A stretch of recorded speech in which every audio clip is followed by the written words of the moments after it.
야 너네 사귀는 거 아니냐? 이런 말이 엄청나게 나왔다고 합니다. 하지만 둘은 겉으로는 부인했어요. 우리는 사귀는 게 아니라 그냥 친한 친구 사이라고. 그러나 혹시는 역시나였죠.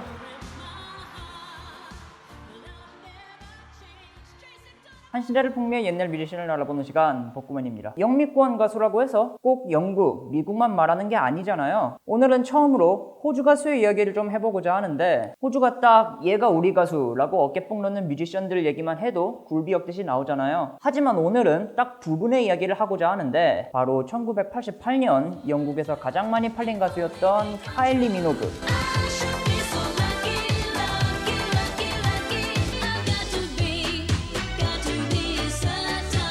그리고 그 다음에 영국에서 가장 많이 팔린 가수였던 제이슨 도노반이에요.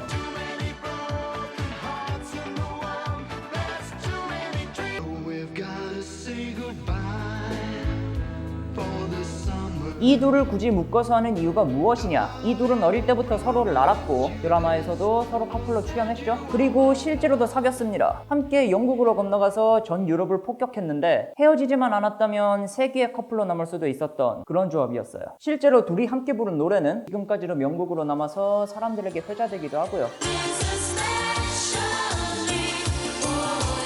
압니다. 저도 지금은 둘의 위상이 비교할 수 없게 벌어졌다는 걸 아는데, 하지만 그 당시 한국에서는 둘 다 인기가 많았다는 말을 들었고, 그래서 한번 이 당시의 이야기를 다루는 영상을 만들어 보기로 했어요. 아역 배우 둘이 어쩌다 만났고 어쩌다 사귀었고 그리고 어쩌다 함께 영국으로 건너갔는지, 한때 호주 최고의 커플이었던 그들의 화려한 데뷔를 이 영상을 통해 되짚어 보도록 하겠습니다. 지금의 카일리 미노그는 단연 호주 최고의 가수 중 한 명이에요. 하지만 카일리 본인은 내가 어렸을 때부터 가수나 배우를 꿈꿨던 건 아니라고 얘기를 합니다. 실제로 그 데뷔도 굉장히 우연찮은 면이 있는데, 카일리의 동생인 다니 미노그도 호주에서 굉장히 유명한 셀럽이죠. 그 다니가 어렸을 때 오디션을 붙었는데 막상 나이가 너무 어리다면서 빠꾸를 먹은 게 그대로 대타 카일리의 데뷔로 이어진 거예요. 그렇게 카일리는 배우 일을 시작하고 나이 12살에 스카이웨이스라는 드라마에 출연을 하면서 거기서 제이슨 도노반을 처음으로 만나게 되는 거죠. Well, show it to him. Do you want to see?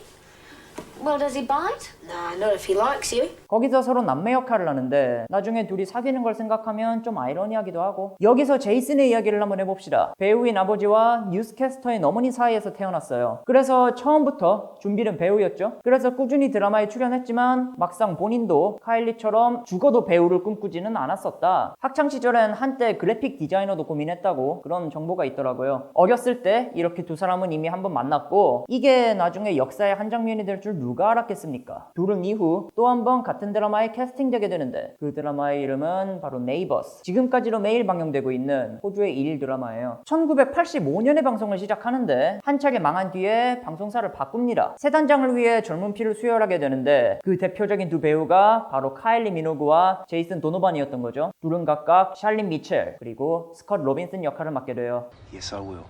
Yes, I will. What? Marry me? Marry you? 둘은 드라마 안의 커플이었고, 이때 이 커플의 인기가 정말 어마어마했다고 하는데, 당장 호주에도 스캇과 샬린의 결혼식이라는 인디밴드가 있을 정도예요. 그리고 위키피디아에도 스캇 로빈슨과 샬린 미첼이라는 항목이 따로 정리가 되어 있고, 이거는 비단 호주만의 일이 아닙니다. 이 드라마는 영국까지 진출하면서 영국 사람들의 마음까지 완전히 흔들어놔요. 이게 방영 시간대가 딱 한국으로 따지면은 호랑이 선생님, 매직키드 마술이 하던 그런 시간대였어요. 오후 6시 아니면 6시 반 그 정도 시간대였는데, 실제로 주부들 보라고 오후에 한 번 더 드라마를 틀어줬다는 풍문이 전해지기도 하고, 그 드라마에 나오는 스캇과 샬린의 결혼식 장면은 무려 2천만 영국인이 시청했다는 그런 전설이 내려져 옵니다. 순식간에 슈퍼스타로 떠오른 둘이죠. 왜 우리나라에도 가상의 커플을 진짜라고 상상하면서 막 만족을 얻는 팬분들이 있잖아요. 소위 그 망붕이라고 많이 불리는데, 이 커플도 망붕 제조기였던 것 같아요. 둘의 파파라치 사진이 떠돌아다니고 야 너네 사귀는 거 아니냐? 이런 말이 엄청나게 나왔다고 합니다. 하지만 둘은 겉으로는 부인했어요. 우리는 사귀는 게 아니라 그냥 친한 친구 사이라고. 뭐 부인할 때 단골 멘트 아닙니까? 그러나 혹시는 역시나였죠. 이때 실제로 둘은 드라마 바깥에서도 사귀고 있었던 거예요. 이 당시의 썰은 곡은 거의 다 카일리보다는 제이슨이 풀고 있거든요. 제이슨에 따르면 그때 카일리가 날 쫓아다녔고 아마 나도 조금씩 마음을 열었던 것 같다고 말을 해요. 둘의 연애는 네이버스를 하차한 뒤에도 지속이 되고 함께 세계를 누비면서 영상 대신 노래를 쏟아내게 되는 거죠. 둘이 어떻게 하차했고 어떻게 팝스타가 되었는지 지금부터 또 한번 알아보도록 합시다. 먼저 카일리 미노그. 네이버스 출연진이 참가한 자선 공연에서 카일리가 앵콜 요청을 받아요. 그리고 그 자리에서 로코모션이라는 노래를 예정이 없이 부르는데 이게 반응이 너무 좋은 겁니다. Everybody's doing a brand new dance now.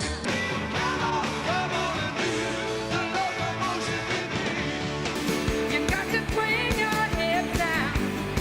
Come on, baby. Jump up. 과장도 조금 있는 표현이겠지만 이때 공연을 두고 혹자는 찢었다고 말을 하더라고요. 최고의 청춘 스타가 알고 보니까 노래도 잘한다? 다음 스텝은 뭐겠습니까? 돈 냄새를 맡는 음반사가 접근해오죠. 카일리 노래 한번 해볼래? 로코모션 네가 한번 불러볼래? 뭐 이런 제안. 이렇게 카일리가 팝의 세계로 자연스럽게 입문하게 되고 하지만 여러분은 아시잖아요. 카일리가 얼마나 재능이 넘치는 사람인지. 로코모션은 호주 최고의 히트곡이 되면서 카일리로 하여금 더 큰 꿈을 품게 만드는 거죠.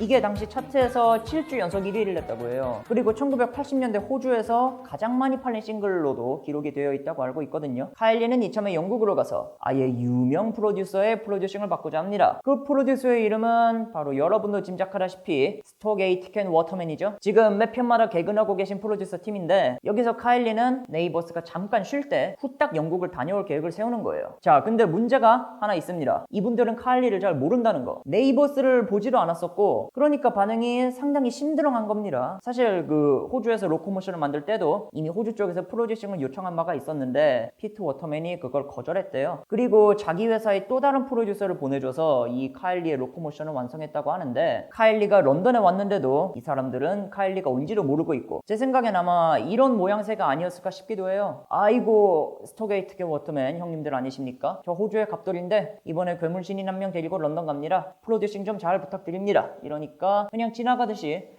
그래 일단 와 이러고 그냥 까먹은 거죠. 카일리가 런던에 와서 스톡에이트 캔 워터맨을 찾아갔을 때 그 날을 한번 되짚어 볼게요. 스톡에이트 캔 워터맨의 일원 피트 워터맨은 동료 마이크 스톡에 다급한 전화를 받아요. 너 카일리 미노그라고 얘 오는 거 왜 말 안 했냐? 미친 까먹었어. 아씨 우리 준비된 거 하나도 없잖아. 어떡하지? 이거 안 돼. 엎어야 돼 이거. 이건 못해. 안 돼. 카일리 지금 바로 바깥에 있단 말이야. 우리랑 뭐라도 하고 싶다고 지금 기다리고 있어. 우리랑 뭘 하려면 운이 아주 좋아야 될 것 같은데? 운이 아주 좋아야 된다. She should be so lucky. 잠깐 그러면은 이걸로 지금 당장 노래를 한번 써볼까? 마파람의 개눈 감추듯이 Should be so lucky라는 가사를 중심으로 한 노래가 만들어져요. 증언에 따르면은 3-40분 정도밖에 안 걸렸다는데 이 곡이 카일리한테 넘어가니까 I should be so lucky가 되는 겁니다. Dreaming's all I do. If only they come true.